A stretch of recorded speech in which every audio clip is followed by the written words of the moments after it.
In this video, you'll learn how to connect QuickBooks Online to Airtable using an automation tool so your data can move between the two without manual entry. We'll go step by step together, and by the end, you'll have a working integration that saves you time and keeps your records in sync. First, you'll need to open an automation platform like Zapier or Make.com in your browser. These tools sit between Airtable and QuickBooks Online and pass information back and forth automatically. If you don't already have an account with one of these services, take a moment to sign up and log in. Once you're on the main dashboard, you're ready to start building your automation. Next, create a new automation. In Zapier, this is often called creating a zap, and in Make.com, it's usually referred to as a scenario. Look for a button or link that says something like create, new zap, or new scenario. Click that, and you'll be taken into a visual editor where you define exactly what should happen and when. Now it's time to set up your trigger, which is the event that starts the whole process. Select Airtable as the trigger app. The platform will then ask you to choose a specific trigger event, such as when a new record is created, when a record is updated, or when a record enters a particular view.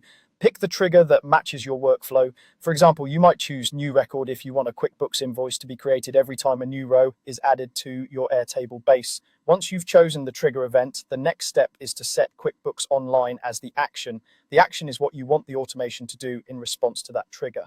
Select QuickBooks Online as the action app, and then pick the specific action event you need, like creating an invoice, adding a new customer, or updating an existing record. Think about the real outcome you want and select the action that best matches that goal.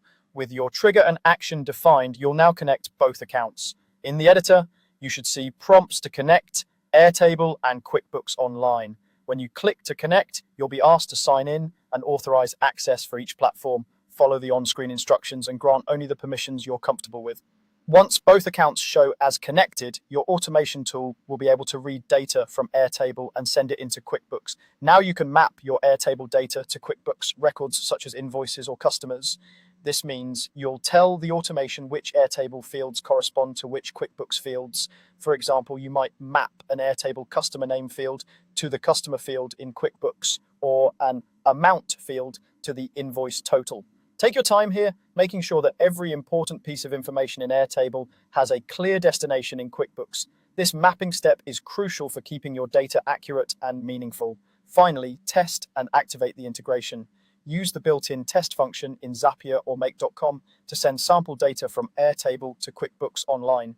Review the results inside QuickBooks to confirm that everything looks correct and appears in the right place. If something is off, go back, adjust your field mappings or settings, and run the test again. Once you're happy with the results, turn the automation on. From now on, whenever your Airtable trigger event happens, QuickBooks Online will update automatically according to the rules you've just set up.